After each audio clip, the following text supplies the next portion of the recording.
Who's the top 12 preseason wide receivers, you ask? Let's take a look.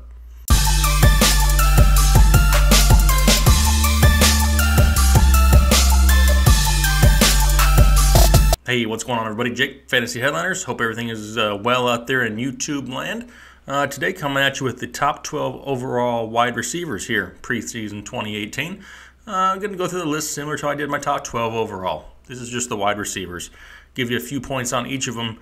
Not going to go into huge depth, but if you guys got questions, like usual, hit me up below in the comment section. I'll give you whatever you need. I'm just not about to have you sitting here watching a video for an hour to hear about one player. It's not how I roll. We'll get right into the list. All right, we're going to start off at number 12, and I'm going to say number 12 has an asterisk next to it. This is solely dependent on the health of Andrew Luck. So now you probably know who I'm talking about, and it's T.Y. Hilton. I'm a little bit higher on T.Y., but it's solely based on if Luck plays or not. If Luck comes out and is, still hampered by that injury or not 100%, T.Y.'s fallen farther down this list. As of right now, reports are saying Andrew Luck's going to play. We still got some time for that to change, though. But for right now, T.Y. Hilton's number 12 on my list. They have the 17th overall ranked strength of schedule, so right there, middle of the pack. Nothing absolutely horrible for him. And something about T.Y. and Luck. I mean, they've had a connection from the beginning. Every season that they've played together, T.Y.'s gone for over 1,000 yards. The only other option, really, that they have in Indy is Ryan Grant, who's decent. I mean, he's okay. I don't know if he's going to take away from T.Y. Hilton. They did bring in Eric Ebron, but we shouldn't be worried about Eric Ebron. So T.Y. Hilton's going to have plenty of opportunity. I got him somewhere right around the 70 catch mark, right around 1,100 yards, 5 touchdowns with a healthy Andrew Luck. Number 11 is going to be Tyreek Hill. And I had a hard time with Tyreek Hill.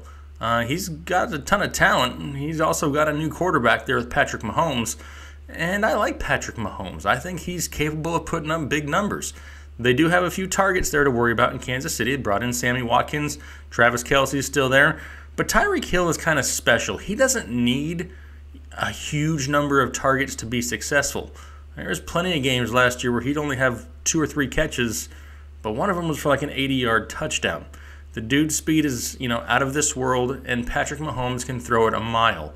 You can see some deep balls going Tyreek Hill's way this year, and all the fantasy owners are going to benefit from it. Right now, I have him projected right around 75 receptions, a little over 1,000 yards, right around 1,050, and 7 touchdowns. Got him as wide receiver 11.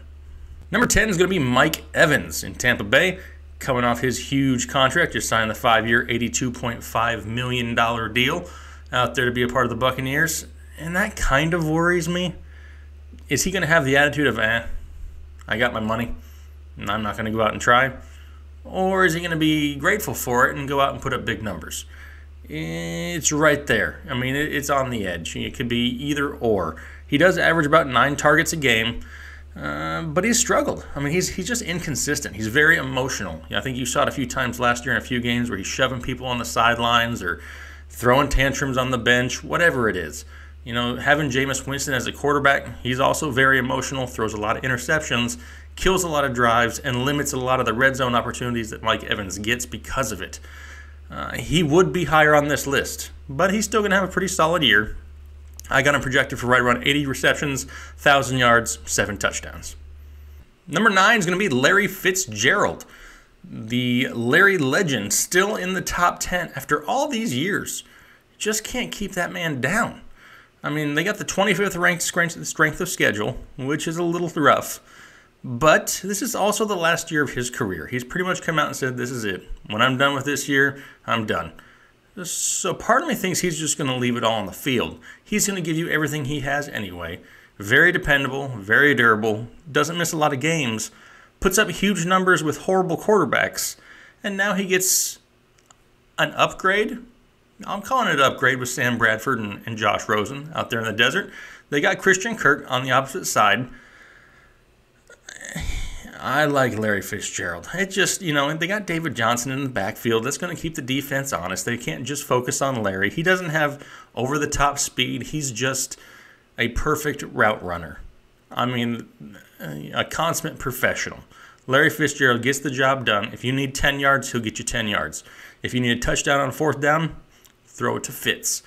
He's going to have another great year. He's going to fly under the radar like usual. I got him projected for 100 catches, 1,050 yards, 7 touchdowns. Number 8 on my list is going to be A.J. Green in Cincinnati. Right now they got the 26th ranked strength of schedule, so it's a little bit tougher. But he averages about 9 targets a game, which is just decent numbers. I mean, that's what you want from your receivers, right? You need them to have the ball thrown to them in order to score points. And 9 targets a game is pretty decent for the wide receiver position. He's got elite talent, right? We've all seen it from A.J. Green before.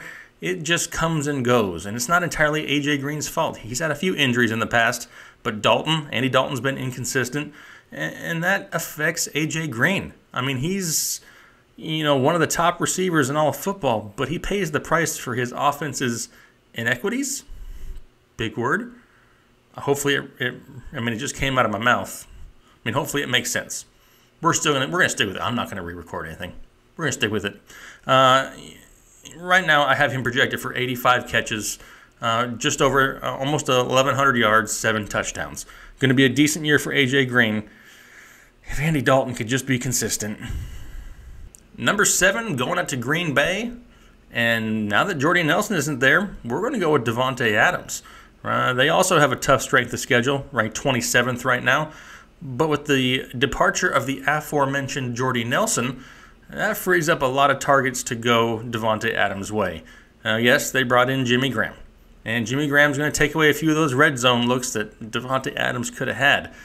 But Jordy was a big part of that offense. And Aaron Rodgers doesn't have a whole lot of chemistry with a lot of the other people. Randall Cobb is still there. And they just drafted Equanimeous St. Brown, which is in the running for the coolest name ever, right?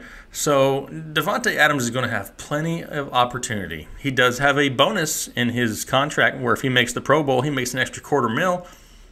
I'd like an extra $250,000. Just more incentive to have a great season.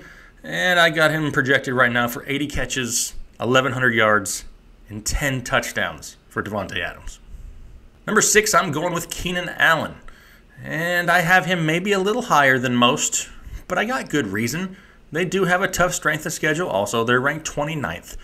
And last year was the first time in his career he's played a full 16 games. But he looked good. He played good. Averaged 10 targets a game, which is one of the highest in the league.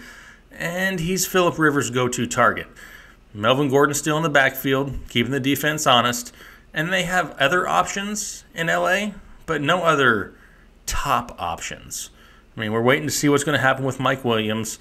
You still got Tyrell Williams there. You got the reemergence or the emergence of Hunter Henry, whatever you want to call it. I mean, the guy's supposed to have broken out for a few years now. Waiting for that to happen, but it's possible that it's coming. But Keenan Allen is going to be that consistent part of the offense that Phillip Rivers is used to. He's going to see the targets. There's going to be games where this guy gets 15 to 20 targets in one game. Now, that's not going to be every single week, but it happens from time to time, and he can win you a week all by himself. Right now, I got Keenan Allen projected for 95 catches, 1,250 yards, and 6 touchdowns. Cracking into the top 5. Right now, number 5, I have Michael Thomas of the New Orleans Saints. The strength of schedule is starting to get a little bit easier as we go up this list. He's the 16th rated strength of schedule, so right there in the middle also. And we know Mark Ingram is going to be out for the first couple weeks. They've already come out and said that they're not going to give all this extra work to Kamara, but yet they haven't signed another running back yet, which leads me to believe the first 4 weeks they could lean more heavily on the passing game. They did bring in Cameron Meredith, and Ben Watson was a sneaky sign at the tight end position. But Michael Thomas is the key piece of that passing offense. He's going to see the majority of the red zone looks, and he's Drew Brees' favorite target to throw to.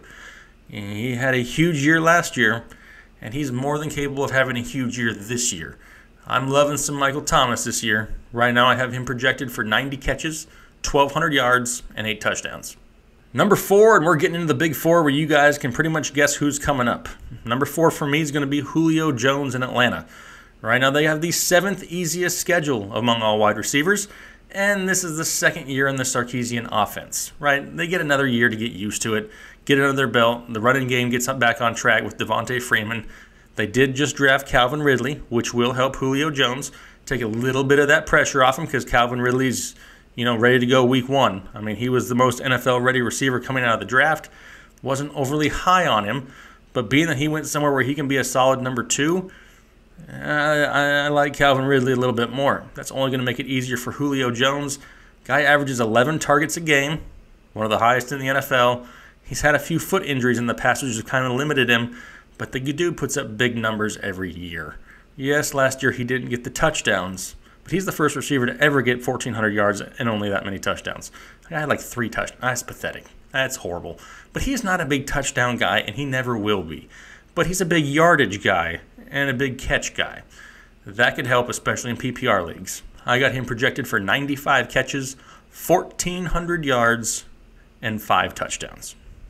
All right, here we go. Top 3. Number 3 for me is going to be DeAndre Hopkins. And a lot of people have him in the 1 or 2 spot. I got him at number 3, trying to temper my expectations a little bit. They do have the 11th ranked strength of schedule for wide receivers, but he also gets, Deshaun Watson back. And last year with Deshaun Watson, he averaged a touchdown a game and right around 90 yards. D-Hop has that ability, though, to have those huge games. I mean, he can go out and get you almost 200 yards in a week, and he sees a lot of targets. I mean, he sees close to 10 targets a game, and he's durable. He hasn't really even missed a game yet in the NFL. The guy is just consistent. He's cocky. He thinks he's the best. In his mind, he's the best. A lot of people put him as the best. And talent-wise, it's arguably, a possibility for him to be the best. I just want to temper the expectations a little bit. I don't want to go out there and over-exaggerate and all of a sudden say DeAndre Hopkins will have the greatest year ever for a wide receiver because Deshaun Watson's back. I got to see a little bit more from him together first, but he's still going to have a huge year. I got him projected for 90 catches, 1,350 yards, and 10 touchdowns. Number 2, going out to New York, and Odell Beckham Jr. OBJ coming in number 2, which is a little bit earlier than some people have him, but I really like Odell Beckham this year. He's got the 4th easiest strength of schedule in the NFL, and they just drafted Saquon Barkley. What does Saquon Barkley have to do with Odell Beckham, you ask? Saquon Barkley is a special type of talent, right? He's going to shore up that run game in New York with the offense, the improved offensive line, and that's going to command attention from the defense. They're going to have to pull more defenders into the box at times, leaving more one-on-one coverage for Odell. And I don't care who you are, if Odell's got one-on-one coverage, more than likely he's going to be getting the ball. Sterling Shepard is a capable wide receiver too on the opposite side, and they got Evan Ingram to clog up the middle of the field and command attention there. Odell Beckham's going to see a lot more single coverage this year than he has in years past, and he's done just fine in years past, averaging 10 targets a game. He's playing in a contract year. He wants that big money. I got him projected for 95 catches, 1,400 yards, and 11 touchdowns. Yep, by process of elimination, number 1, Antonio Brown. Same place he's been for a few years. The only knock on Antonio really this year is they got the hardest strength of schedule of any wide receiver in the NFL. And you know what? It's Antonio Brown. He's kind of matchup proof. It really doesn't matter who he's playing. He can dominate on any given Sunday. He's just that talented. And he's Big Ben's favorite target. It doesn't matter what the situation is. If Ben can extend a play, he's looking for Antonio Brown. And big plays are aplenty in Pittsburgh. Big plays aplenty in... That's like a... Big plays aplenty in Pittsburgh. Say that 3 times fast. But he gets about 11 targets a game. I mean, which is, once again, tops in the NFL. And I like Juju, right? I expect Juju to take a small step forward this year. A little bit bigger role now that Martavis Bryant's gone. If Juju moves to the outside, they still have James Washington that they just drafted, who is a very capable receiver. I mean, these are guys that you can't just ignore on the opposite side. And just like with Odell, if the defense is having to focus in other places, still have Le'Veon Bell in the backfield, it's going to just leave more one-on-one coverage for Antonio Brown, which he will way dominate all year long. Love some Antonio Brown. I have him projected for a huge year, 100 catches, 1,500 yards, and 10 touchdowns. All right, those are my top 12 overall wide receivers here preseason for 2018. If I didn't cover somebody you thought may be in this list but didn't, hit me up down below. I'll answer any questions you got, give you the explanations I got for why I got, who I got, where I got. Got that? I really appreciate you guys watching. If you got any questions, like I said, make sure you're commenting below, liking, commenting, subscribing. It's what helps me out. Really appreciate y'all. We'll talk to you guys later. Thanks. Bye.